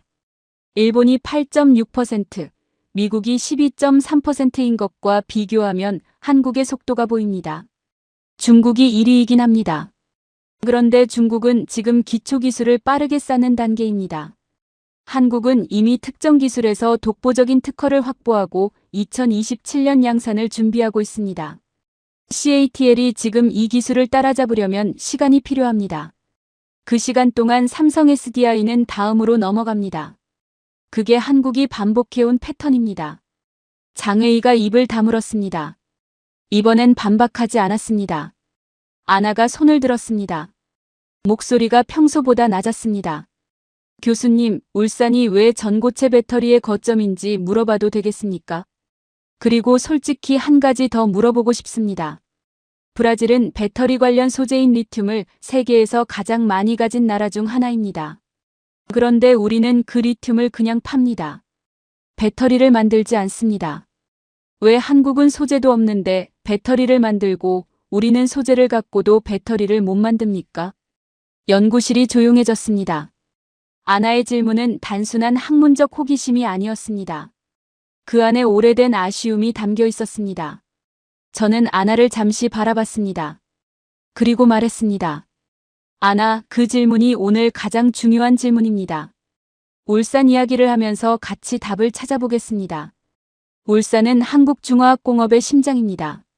현대자동차 본사가 있고 현대중공업이 있고 정유공장과 화학공장이 밀집해 있습니다. 그리고 결정적으로 배터리 소재 공급망이 이미 구축되어 있습니다. 전고체 배터리의 핵심 소재인 황화리튬을 만드는 공장이 울산 울주군에 있습니다. 황화리튬이란 고체 전해질을 만드는데 꼭 필요한 물질입니다. 이 소재를 안정적으로 공급받을 수 있어야 배터리 공장이 돌아갑니다. 배터리 공장을 세우려면 소재 공장이 근처에 있어야 합니다. 울산은 소재, 부품, 완성 배터리까지 한 지역에서 연결되는 생태계가 갖춰져 있습니다. 그런데 아나의 질문으로 돌아가겠습니다. 브라질은 리튬이 있습니다. 그런데 왜 배터리를 못 만듭니까? 리튬을 캐는 것과 배터리를 만드는 것은 완전히 다른 능력입니다. 리튬 원석을 캐서 팔면 킬로그램당 몇 달러입니다. 그 리튬으로 배터리 소재를 만들면 수십 달러가 됩니다. 그 소재로 배터리 셀을 만들면 수백 달러가 됩니다. 그 배터리가 전기차에 들어가면 수천 달러의 가치가 됩니다. 원재료에서 완제품으로 갈수록 가치가 수십 수백 배 뜁니다. 브라질은 가장 처음 단계, 즉 리튬을 캐서 파는 단계에서 멈췄습니다. 그 다음 단계로 넘어가지 못했습니다. 왜냐하면 소재를 가공하는 기술, 배터리 셀을 만드는 기술, 그 기술을 가르쳐 줄 사람, 그 기술을 쌓아나갈 시간, 이것들이 없었기 때문입니다. 그리고 한번 멈추자 다시 시작하기가 더 어려워졌습니다. 아나가 창밖을 바라봤습니다. 눈이 촉촉했습니다. 에밀리가 팔짱을 풀며 말했습니다. 교수님, 솔직히 어젯밤까지만 해도 전고체 배터리가 왜 중요한지 감이 안 왔습니다. 그런데 지금은 이해가 됩니다. 반도체가 인공지능의 두뇌고 HBM이 인공지능의 혈액이고 전고체 배터리는 로봇의 심장이군요. 저는 에밀리를 바라봤습니다. 그 표현이 정확했습니다. 심장이 없으면 몸이 움직이지 않습니다. 전고체 배터리는 로봇이 얼마나 오래 움직일 수 있는지, 얼마나 안전하게 움직일 수 있는지를 결정합니다. 로봇이 병원에서 쓰이려면 절대 불이 나서는 안 됩니다. 요양원에서 어르신 곁에 있는 로봇이 갑자기 과열되거나 폭발하면 안 됩니다. 그 안전성을 보장하는 것이 전고체 배터리입니다. 장웨이가 조용히 말했습니다. 중국이 아무리 싼 배터리를 만들어도 로봇 시장에서는 안전성이 먼저라는 말씀이시군요. 저는 고개를 끄덕였습니다. 배터리가 싸다고 환자 옆에서 쓰는 의료 로봇에 넣겠습니까? 아이 옆에서 돌봐주는 가정용 로봇에 검증되지 않은 배터리를 쓰겠습니까? 가격이 아니라 신뢰가 먼저입니다. 연구실이 조용해졌습니다. 찰스 강 위로 여름 햇살이 쏟아지고 있었습니다. 다리우시가 창밖을 바라보며 낮게 말했습니다. 교수님, 반도체, HBM, 로봇, 배터리. 이것들이 모두 연결되는 것 같습니다. 따로 보면 각각의 산업인데 같이 보면 하나의 큰 그림이 보입니다. 저는 다리우시를 바라봤습니다.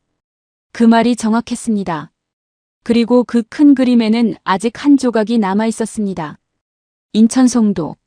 전 세계 제약사들이 이미 줄을 서고 있는 곳. 그 이야기가 다음이었습니다. 저는 연구실 문을 나서며 잠시 멈췄습니다. 복도가 텅 비어 있었습니다.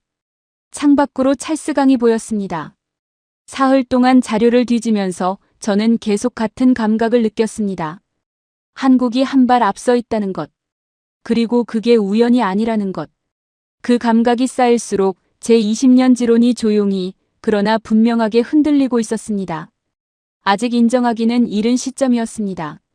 그런데 그 흔들림이 이미 시작된 건 부정할 수 없었습니다. 다음 날 아침이었습니다. 연구실 문을 열고 들어서는데 아나가 먼저 와 있었습니다. 평소보다 일찍 온 것이었습니다. 노트를 펼쳐놓고 무언가를 적고 있었습니다. 저를 보더니 말했습니다. 교수님, 어젯밤에 삼성바이오로직스를 찾아봤습니다. 그런데 이상한 게 있었습니다. 반도체도 아니고 자동차도 아니고 바이오 의약품이라는 분야에서도 한국이 세계 1위라고 나오던데요. 이게 맞는 건가요? 저는 자리에 앉으며 말했습니다. 맞습니다. 그리고 그게 오늘 이야기입니다. 나머지 학생들이 들어오자 저는 화이트보드에 짧게 적었습니다. 84만 5천 리터. 이 숫자가 무엇인지부터 설명해야 합니다. 바이오 의약품이란 화학물질로 만드는 일반 약과 다릅니다.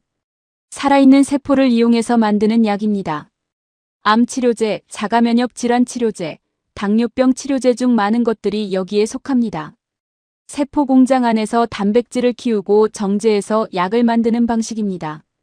이 과정이 얼마나 까다로운지 비유를 들겠습니다. 일반 약은 레시피대로 재료를 섞으면 됩니다. 화학 공식이 맞으면 언제 어디서 만들어도 같은 약이 나옵니다. 그런데 바이오 의약품은 살아있는 세포가 만들어냅니다. 세포는 온도, 습도, 영양 상태에 따라 반응이 달라집니다. 같은 레시피로 시작해도 세포 상태가 조금만 달라지면 결과물이 달라집니다. 요리에 비유하면 재료와 레시피는 같은데 밀가루마다 성질이 달라서 빵의 맛과 질감이 매번 조금씩 다른 것과 같습니다. 그 미묘한 차이를 통제하는 것이 바이오 의약품 생산의 핵심 기술입니다. 에밀리가 손을 들었습니다. 교수님, 그럼 바이오 의약품을 위탁 생산한다는 게 무슨 뜻입니까? 직접 만드는 것과 뭐가 다릅니까? 좋은 질문입니다. 전 세계 대형 제약사들은 신약을 개발하는 데 집중합니다. 연구하고 임상시험하고 허가받는 데 수조 원과 수십 년이 걸립니다. 그런데 신약이 승인을 받으면 갑자기 수백만 명분의 약을 만들어야 합니다. 그 많은 약을 만들 공장을 제약사가 직접 짓기엔 너무 많은 돈과 시간이 듭니다. 그래서 대신 만들어주는 회사가 필요합니다. 이것이 위탁생산 개발 기업, 영어로 CDMO라고 합니다. 쉽게 말하면 제약업계의 전문 생산 공장인데 아주 특별한 공장입니다. 최첨단 기술과 엄격한 품질 관리가 필요하기 때문입니다. 약을 잘못 만들면 사람이 죽습니다. 그래서 세계 규제기관들의 기준을 통과해야 하고 불량률이 거의 제로에 가까워야 합니다. 삼성바이오로직스는 이 CDMO 시장에서 생산 능력 기준 세계 1위입니다. 인천 송도에 있는 공장들의 총 생산 능력이 84만 5천 리터입니다. 2위 기업과의 격차가 30만 리터 이상입니다. 단순히 1위가 아니라 압도적 1위입니다. 장회의가 끼어들었습니다. 교수님, 그런데 삼성바이오로직스가 2011년에 설립됐다고 나오더군요. 겨우 15년 된 회사가 어떻게 세계 1위가 됩니까? 스위스 론자 같은 회사는 100년이 넘은 기업인데. 저는 고개를 끄덕였습니다. 그게 바로 오늘 이야기의 핵심입니다. 삼성바이오로직스가 출발한 건 2011년입니다. 그리고 10년 만에 세계 최대 생산 규모를 달성했습니다. 어떻게 가능했을까요? 두 가지입니다. 첫째, 속도입니다. 공장을 짓는 속도가 달랐습니다. 삼성바이오로직스는 반도체 공장 시공에 적용하던 3D 설계 기술과 정밀 배관 기술을 바이오 공장에 그대로 가져왔습니다. 바이오 공장을 짓는데 보통 3년에서 5년이 걸리는데 삼성은 2년 만에 지었습니다. 경쟁사보다 공사 시간과 비용을 40% 이상 단축했습니다. 둘째, 규모입니다. 한번 짓기 시작하면 멈추지 않았습니다. 1공장, 2공장, 3공장, 4공장, 5공장. 연속으로 지었습니다. 규모가 커질수록 단위당 생산 비용이 낮아집니다. 마치 쌀을 한 대 살 때보다 한 가마니 살 때 가격이 싸지는 것처럼 대량 생산이 가능한 회사가 원가 경쟁력을 갖게 됩니다. 에밀리가 말했습니다.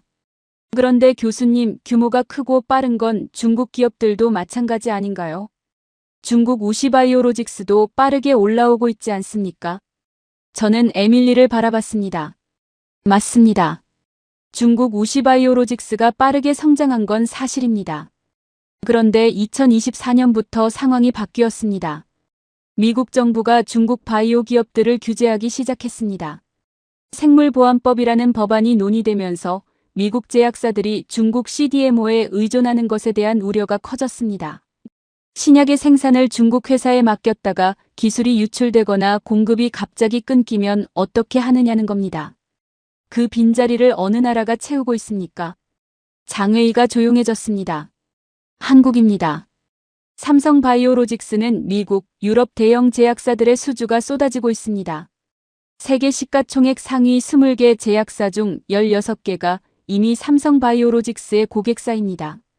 그런데 여기서 한 가지 더 놀라운 이야기가 있습니다. 저는 노트북을 열어 자료를 보여줬습니다. 일라이릴리. 세계 최대 제약사 중 하나입니다. 당뇨 치료제와 비만 치료제로 최근 수년간 전 세계에서 가장 주목받는 제약사입니다. 이릴리가 2027년 인천 송도 삼성바이오로직스 캠퍼스 안에 직접 입주하기로 했습니다. 단순히 약을 주문하는 게 아닙니다. 릴리 게이트웨이 랩스라는 혁신 생태계를 송도에 만듭니다. 초기 단계의 바이오 스타트업들이 삼성바이오로직스의 생산 인프라와 릴리의 과학, 전문성을 동시에 활용할 수 있는 공간입니다. 약 30개 기업을 육성할 계획입니다. 왜 미국도 아니고 유럽도 아니고 한국 송도를 선택했습니까? 릴리 측의 설명이 있었습니다. 한국을 선택한 이유는 높은 수준의 과학 연구 성과와 빠르게 증가하는 바이오 스타트업, 그리고 정부의 적극적인 육성 정책 때문이라고 했습니다. 아나가 천천히 말했습니다. 세계 최대 제약사가 한국의 혁신 거점을 만든다는 게 단순히 공장이 잘 돌아간다는 것 이상의 의미가 있네요. 저는 고개를 끄덕였습니다. 공장을 잘 운영하는 나라는 많습니다. 그런데 세계 최고 제약사가 자신들의 미래 혁신을 함께 만들 파트너로 선택하는 나라는 다릅니다.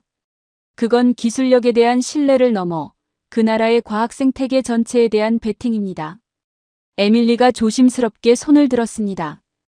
교수님, 솔직히 여쭤봐도 될까요? 저는 한국하면 삼성 스마트폰, K-팝, 김치 정도만 알았습니다. 반도체, 바이오, 로봇, 배터리까지 이렇게 넓게 걸쳐 있을 줄 몰랐습니다. 이게 어떻게 가능한 겁니까? 어떤 나라가 이렇게 여러 분야에서 동시에 강할 수 있습니까?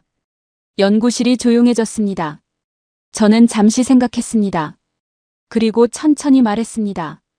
한국은 원래 하나씩 올라온 나라가 아닙니다. 처음에는 철강을 만들었습니다. 철강으로 배를 만들었습니다. 배를 만들면서 엔진 기술이 생겼습니다. 자동차를 만들었습니다. 자동차를 만들면서 전자부품이 필요해졌습니다. 반도체를 만들었습니다.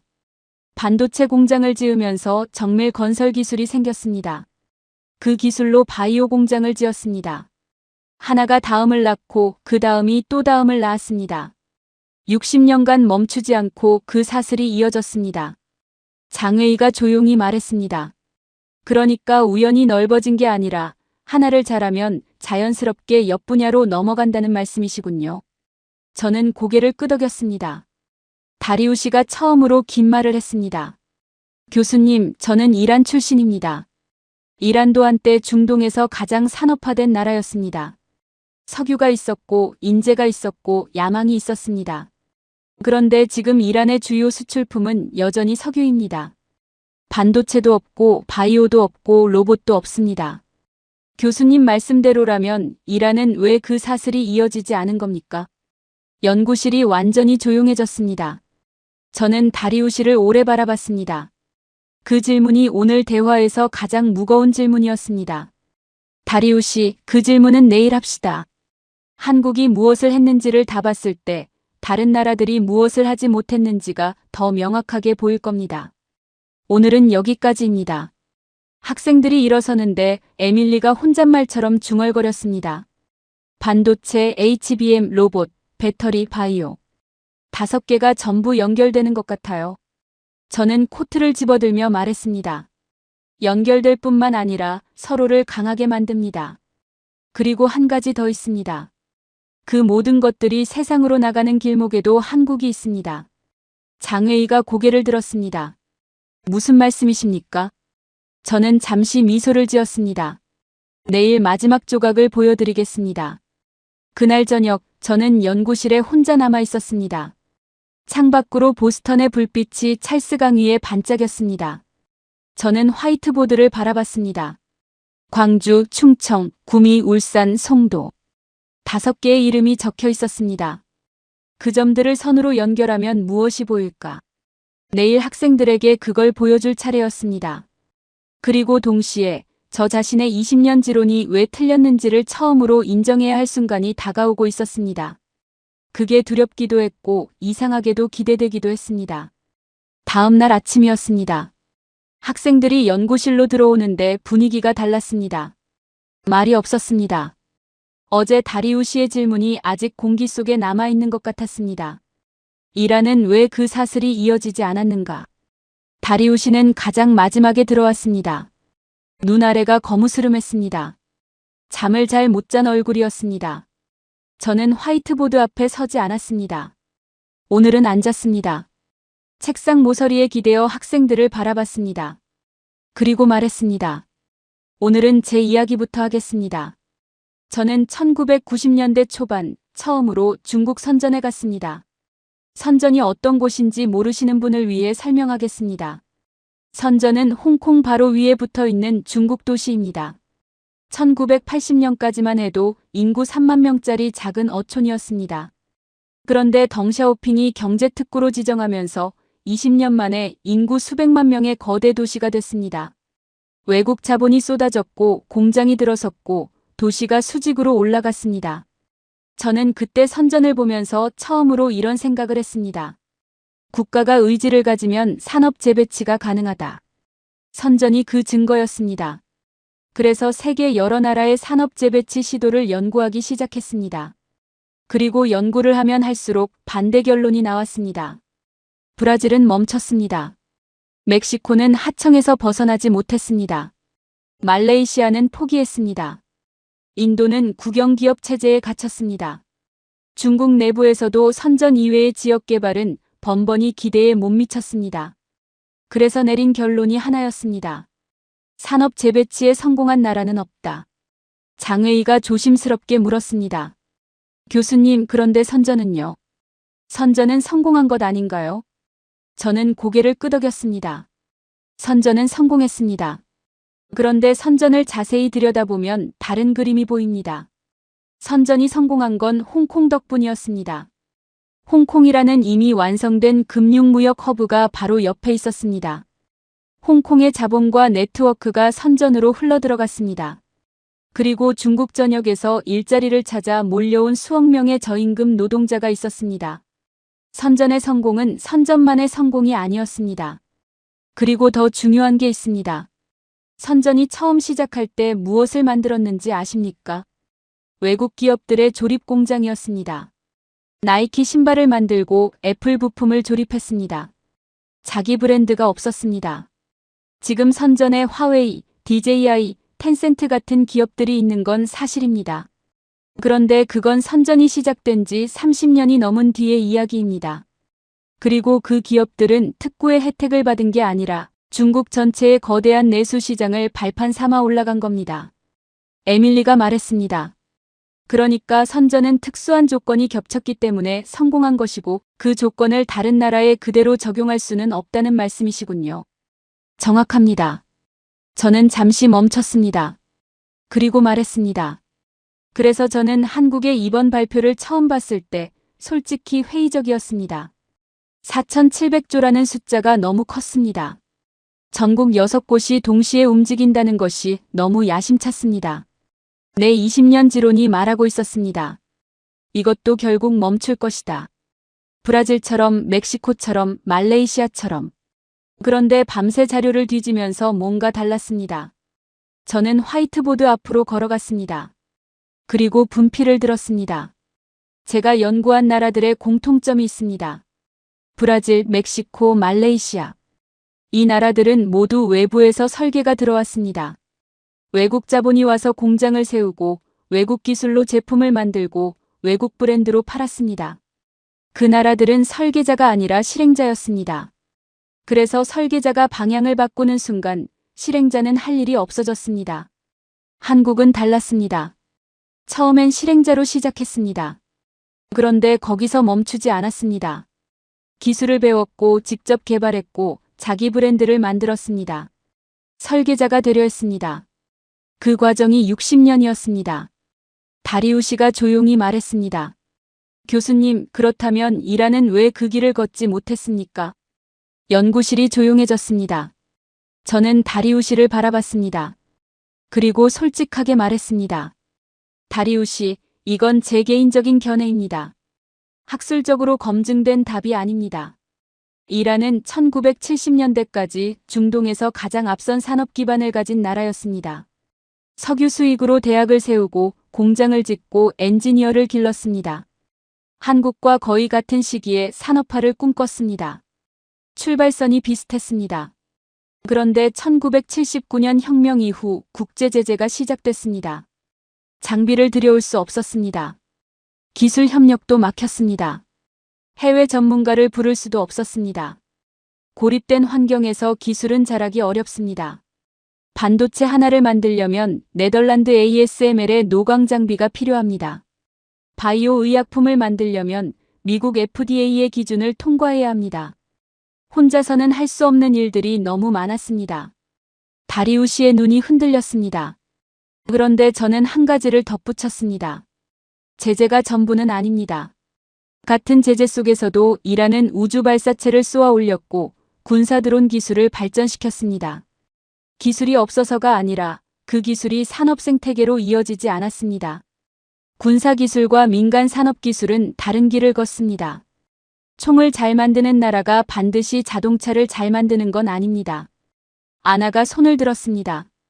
교수님, 브라질도 비슷했습니다. 항공기는 만들었습니다.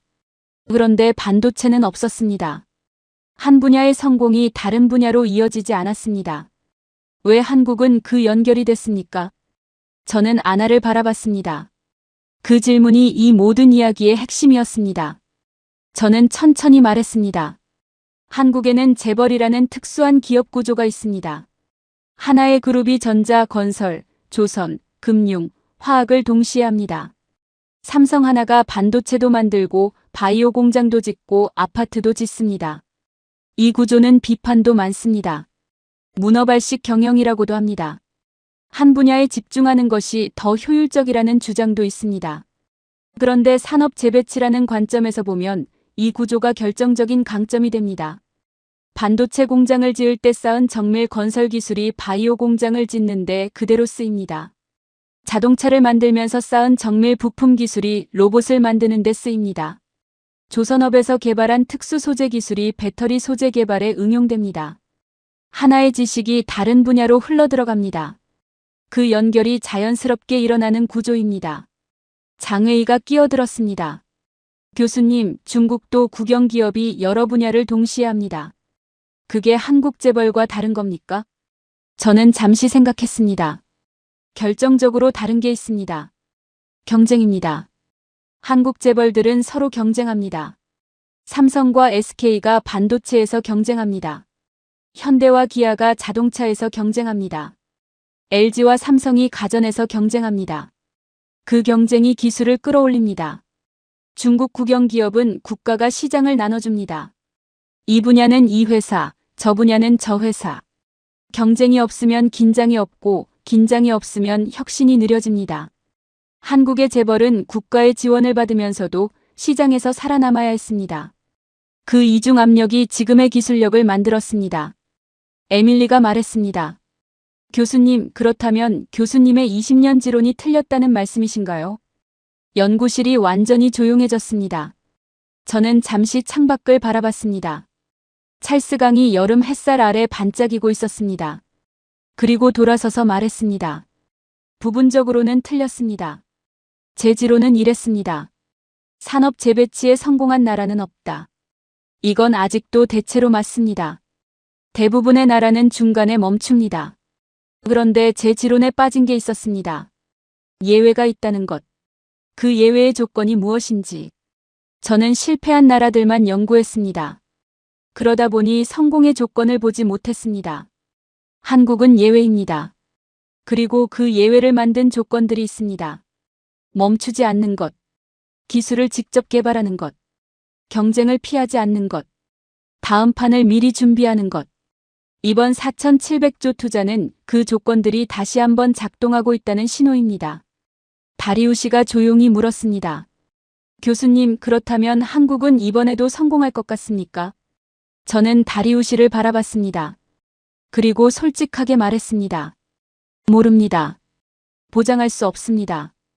한국 안에도 저출생, 내수 침체, 기업 지배 구조 문제가 있습니다. 외부에서는 중국의 추격과 미국의 견제가 있습니다. 쉬운 길이 아닙니다. 그런데 한 가지는 말할 수 있습니다. 지금까지 한국을 실패하게 만든 건 외부의 압박이 아니었습니다. 스스로 멈췄을 때 위험해졌습니다. 1997년 외환위기도, 2008년 금융위기도, 2019년 일본의 소재 수출 규제도. 한국은 그 압박들을 버텨냈습니다. 오히려 더 강해져서 돌아왔습니다. 그래서 한국의 유일한 리스크는 외부에 있지 않습니다. 스스로 멈추는 것입니다. 연구실이 오래 조용했습니다. 에밀리가 천천히 말했습니다. 교수님, 처음에 4,700조 숫자를 봤을 때 장난이냐고 했습니다. 죄송합니다. 저는 고개를 저었습니다. 저도 처음엔 회의적이었습니다. 당연한 반응입니다. 장웨이가 말했습니다. 교수님, 중국인으로서 솔직히 말씀드리면 이번 주 내내 불편했습니다. 중국이 따라잡을 것이라고 믿었는데 막상 데이터를 보니 한국이 항상 한 발 앞에 있었습니다. 저는 장웨이를 바라봤습니다. 그리고 말했습니다. 장웨이, 그 불편함이 좋은 신호입니다. 자기가 믿던 것이 흔들릴 때 진짜 공부가 시작됩니다. 아나가 조용히 말했습니다. 브라질도 언젠가는 다시 시작할 수 있을까요? 저는 아나를 바라봤습니다. 할 수 있습니다. 조건은 하나입니다. 멈추지 않는 것입니다. 다리우시는 아무 말도 하지 않았습니다. 고개를 숙이고 노트에 무언가를 천천히 적고 있었습니다. 저는 그게 무슨 말인지 물어보지 않았습니다. 물어보지 않아도 됐습니다. 그날 저녁, 저는 혼자 화이트보드 앞에 서 있었습니다. 광주, 충청, 구미, 울산, 송도. 5개의 이름이 적혀 있었습니다. 저는 그 점들 사이에 선을 그었습니다. 그리고 한 발 물러서서 바라봤습니다. 하나의 그림이 보였습니다. 내일 학생들에게 그 그림을 보여줄 차례였습니다. 다음 날 아침이었습니다. 학생들이 연구실로 들어오는데 저는 이미 화이트보드 앞에 서 있었습니다. 일찍 나와 있었습니다. 화이트보드에는 아무것도 적혀 있지 않았습니다. 깨끗했습니다. 학생들이 자리를 잡자 저는 마커를 들었습니다. 그리고 화이트보드 왼쪽 끝부터 오른쪽 끝까지 천천히 점을 찍었습니다. 광주, 충청, 구미, 울산, 송도, 거제. 6개의 점이었습니다. 아무 선도 없이 점만 찍혀 있었습니다. 에밀리가 말했습니다. 교수님, 거제는 처음 나오는 것 같습니다. 맞습니다. 삼성중공업이 차세대 조선 사업 투자를 계속 이어가는 곳입니다. 오늘 마지막 퍼즐 조각입니다. 저는 학생들을 돌아봤습니다. 그리고 말했습니다. 이번 주 내내 우리가 한 일이 무엇입니까? 각각의 점을 들여다봤습니다. 광주가 왜 반도체 최적지인지, 충청이 왜 HBM 패키징 거점인지, 구미가 왜 로봇의 발상지가 되는지, 울산이 왜 전고체 배터리의 중심인지, 송도가 왜 전 세계 제약사가 몰리는 곳인지. 오늘은 이 점들을 선으로 연결하겠습니다. 저는 마커를 들고 광주에서 시작해 천천히 선을 그었습니다. 광주의 반도체 공장에서 메모리 반도체가 나옵니다. 그 반도체 중 HBM은 충청으로 갑니다. 충청에서 HBM 패키징이 완성됩니다. 그 완성된 HBM이 들어간 인공지능 서버가 전 세계로 나갑니다. 그 인공지능이 구미의 로봇을 움직입니다. 구미의 로봇 안에 울산의 전고체 배터리가 들어갑니다. 그 로봇과 배터리를 실은 물건들이 거제에서 만든 배에 실려 세계로 나갑니다. 그리고 그 과정에서 쓰이는 신약들이 송도에서 만들어집니다. 저는 마커를 내려놨습니다. 화이트보드에는 6개의 점과 그 사이를 잇는 선들이 있었습니다. 하나의 그림이었습니다. 연구실이 조용했습니다. 에밀리가 천천히 말했습니다. 교수님, 이건 지역균형 발전이 아니네요. 저는 에밀리를 바라봤습니다. 아닙니다. 지역균형 발전처럼 보이지만 그게 아닙니다. 균형 발전이란 잘 사는 지역과 못 사는 지역의 격차를 줄이는 것입니다. 파이를 고르게 나누는 것입니다. 그런데 한국이 이번에 한 것은 파이를 나눈 게 아닙니다. 파이 자체를 완전히 다른 방식으로 다시 구운 겁니다. 각 지역이 서로 다른 것을 합니다.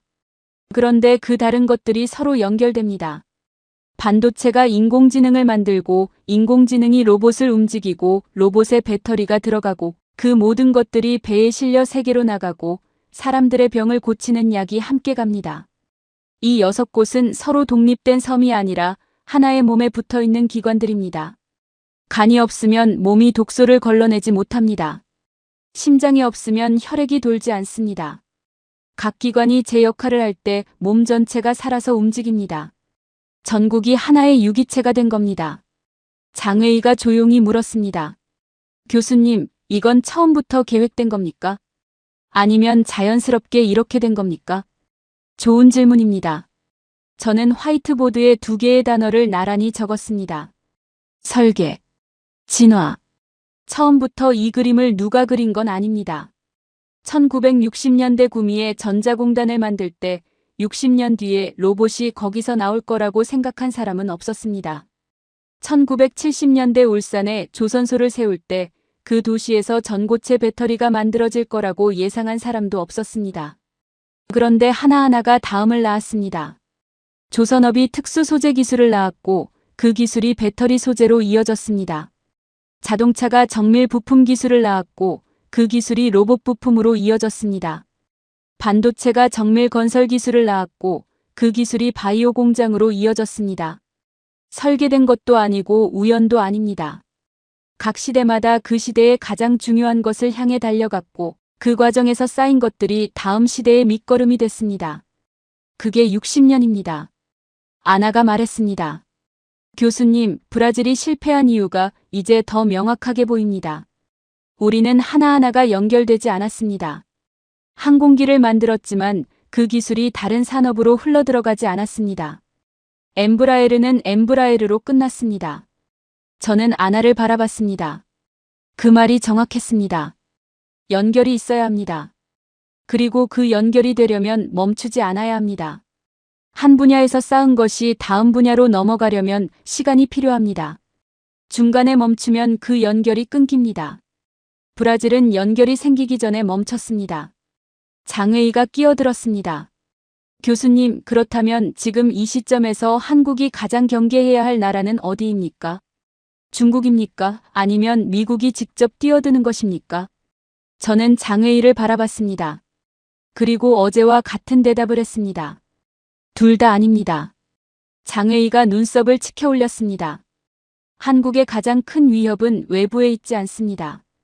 중국이 반도체를 따라잡아도 한국은 이미 다음 세대로 넘어가 있었습니다. 일본이 소재 수출을 막아도 3년 만에 국산화했습니다. 1997년 국가부도 직전에도 전략 산업을 포기하지 않았습니다. 외부의 압박은 오히려 한국을 더 강하게 만들었습니다. 한국의 유일한 리스크는 스스로 멈추는 것입니다. 브라질처럼 멕시코처럼 말레이시아처럼 지금까지 버텨온 것처럼 다음에도 버티느냐. 그 선택이 계속되는 한 한국은 계속 올라갑니다. 그 선택이 흔들리는 순간 하강이 시작됩니다. 에밀리가 손을 들었습니다. 교수님, 이번 주 내내 한국 이야기를 들으면서 솔직히 미국인으로서 불편한 감정이 들었습니다. 미국이 설계하고 한국이 만든다고 생각했는데 실제로는 한국이 없으면 미국의 인공지능도 구글도 마이크로소프트도 제대로 돌아가지 않는다는 게, 우리가 모르는 사이에 이미 의존하고 있었다는 게. 저는 에밀리를 바라봤습니다. 에밀리, 그게 바로 한국이 의도한 자리입니다. 한국은 시끄럽게 올라오지 않았습니다. 선언하지 않았습니다. 눈에 띄려 하지 않았습니다. 그냥 없어서는 안 되는 것들을 조용히 만들었습니다. 반도체 없이는 인공지능이 안 됩니다. HBM 없이는 GPU가 작동하지 않습니다. 한국이 만든 배 없이는 에너지를 옮길 수 없습니다. 한국 없이는 신약을 제때 만들 수 없습니다. 총을 쏜 것도 아니고 자원을 무기로 쓴 것도 아닙니다. 그냥 세계가 필요로 하는 것을 세계 누구보다 잘 만들었습니다. 그러다 보니 어느 순간 세계의 가장 깊은 곳에 자리를 잡았습니다. 아무도 초대하지 않았는데 어느 순간 테이블 한가운데 앉아 있었습니다. 연구실이 오래 조용했습니다. 다리우시가 마지막으로 입을 열었습니다. 이번 주 내내 한마디도 안 했는데 마지막에 한마디 해도 되겠습니까? 저는 고개를 끄덕였습니다. 다리우시가 천천히 말했습니다. 저는 이란 출신입니다. 이란도 한때 이 자리에 오를 수 있었다고 생각합니다. 조건이 달랐다면, 선택이 달랐다면. 그게 아쉽습니다. 그런데 이번 주에 한국을 보면서 한 가지를 배웠습니다. 조건이 없어도 됩니다. 자원이 없어도 됩니다. 영토가 작아도 됩니다.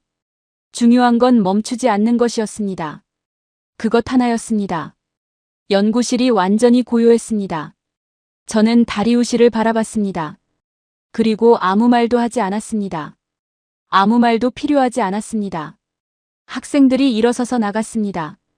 에밀리가 나가면서 화이트보드를 한 번 더 바라봤습니다. 장외인은 노트를 가방에 집어넣으며 조용히 문을 닫았습니다. 아나는 나가다가 멈추더니 저에게 말했습니다. 교수님, 브라질로 돌아가면 이 이야기를 꼭 해야겠습니다. 저는 고개를 끄덕였습니다. 다리우시가 마지막으로 나갔습니다. 문 앞에서 잠깐 멈추더니 저를 돌아봤습니다. 아무 말도 하지 않았습니다. 그냥 고개를 한번 숙이고 나갔습니다. 저도 고개를 숙였습니다. 연구실에 혼자 남았습니다. 저는 화이트보드 앞에 서서 그 6개의 점과 선들을 바라봤습니다. 광주, 충청, 구미, 울산, 송도, 거제. 그 선들이 만들어내는 그림 아래 저는 천천히 한 문장을 적었습니다. 아무도 초대하지 않았는데 어느 순간 테이블 한가운데 앉아 있었다. 마커를 내려놓고 코트를 집어들었습니다. 연구실 문을 닫으며 찰스 강 쪽을 바라봤습니다. 여름 햇살이 강물 위에 가득했습니다. 저는 20년간 산업 재배치에 성공한 나라는 없다고 가르쳐왔습니다. 이제는 다르게 가르쳐야 할 것 같았습니다. 단 한 나라를 제외하고는. 영상을 끝까지 시청해 주셔서 감사합니다.